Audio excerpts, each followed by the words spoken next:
And here come the lights then. Stoffel Vandoorne in the Mercedes, George Russell on the right in the Williams. Lando Norris has got a penalty for a jump start. The lights go out and away we go in Brazil with a spin immediately for Vandoorne, who's trying to hold it together but he can't, and he's heading backwards. It's Alex Albon who goes into the lead. A disaster for the pole sitter. There's a car in the middle of the racetrack and the centre S's as well. But Alex Albon, who had some misfortune in the real thing in 2019, gets a huge amount of fortune this time to lead ahead of Charles Leclerc. Antonio Giovinazzi is up to third position. Russell, well, he was lucky to maintain fourth there, but what a disaster for Stoffel Vandoorne. Sideways at the start and down to 11th. Oh, there's nothing between them at all. They're getting closer, going three wide. Giovinazzi has Russell into the wall, and it's Latifi who benefits to go up to third.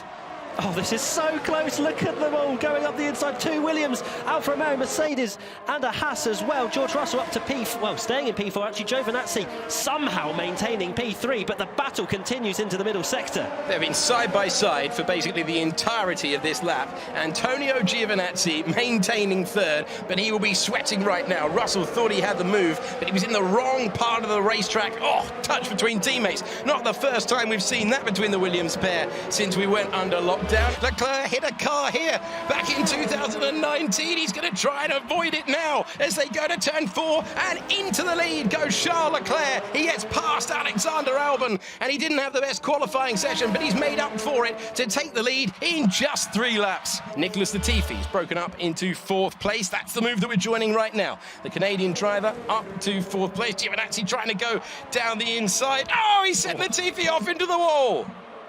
So Latifi, after having his best Virtual Grand Prix since the first one in Bahrain, tumbles down the order. And he just needs to get through, and he's going to do it pretty easily, but can he break away?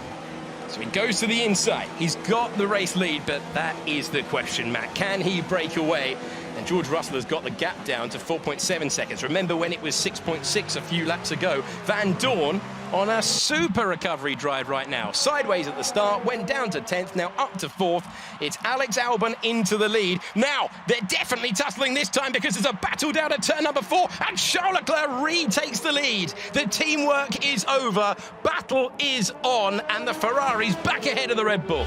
Past the grandstand, there's that DRS. Does the Ferrari appear on the left-hand side of our screen? No, it's on the right-hand side. He's trying to go around the outside. Can he keep it on the racetrack? They're side by side up the hill. This is going to be very close indeed, but the Ferrari surely got the turn in. Oh, Albon doesn't want to give it up. Magnificent stuff between the two of them. Somehow they don't make contact. Somehow Leclerc still has the lead. I have a beaming smile on my face. Who would have ever thought this would be possible? Now this time, where does Leclerc defend? Where does Albon go? He's got a lot more momentum than he's ever had before. Now he's got the race lead, and can the Monegasque driver fight back? I'm not sure he can, you know. It's the race lead for Alex Albon, and after mega defense from Charles Leclerc, he's not had an opportunity to come back. Can he make the move now? If Albon stays ahead here, this could be the race, but the Ferrari's inching past, and the Ferrari's going through.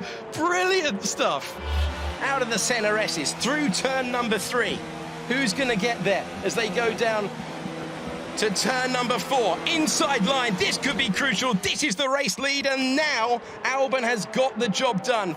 Crucial few corners coming up for Charles Leclerc. He's got to try and fight back because that could be the move that's won Alex Albon the race. This middle sector, Albon should be quicker than the Ferrari driver. Just going to have to be mistake-free.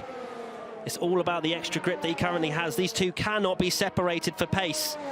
But that softer compound for Albon is very much paying dividends at the moment. We're not going to predict anything. Oh, Charles Leclerc's got a 3-second time penalty. And that is surely the track limits that we were told about coming into effect. And if it can happen to Charles Leclerc, it can happen to almost any of them.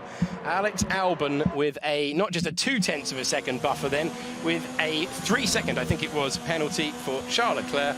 And he will be looking backwards, not forwards. Or he gets past Albon, he builds up a 3-second gap. And he's got back through. Charles Leclerc, on the tyres that aren't meant to be fastest at this stage, has stayed with Alexander Albon, and now he's passed Alexander Albon. What a fantastic stint on tyres that weren't perfect. Leclerc retakes the lead, and he's on for the hat-trick, and Albon will just puff out his cheeks and say, what do I have to do here? And will Albon decide to just take the win? Or will he attack again? Well, you already knew the answer to that question. Back through he goes. Alex Albon moves past and retakes the lead that he has on the timing pages anyway, but now he's got track position. Leclerc will try and come back, and Albon looking good right now. But here comes the Ferrari. Never-ending, relentless attack. And he's going to ease to the inside to retake the lead around Interlagos. Shoves his rival onto the curbs a little bit, but there's no repeat. Oh, there might be a repeat. That is so close to a potential race-ending accident there. But they got away with it. And Albon back in P1 with Leclerc behind. And they're having the time of their lives right now. Alexander Albon has had to sweat buckets for this one. At a racetrack where he had a heartbreaking moment after being spun round by Lewis Hamilton in 2019. In 2020, it's victory for Alex Albon, who ends the streak of Charles Leclerc, beats the Ferrari driver, who with the 3-second time penalty applied, goes down to P3. George Russell will finish second, his best result in a virtual Grand Prix. But how many passes for the lead did we see? What phenomenal entertainment between Albon and Leclerc, lap after lap after lap, and Alex Albon is a virtual Grand Prix winner.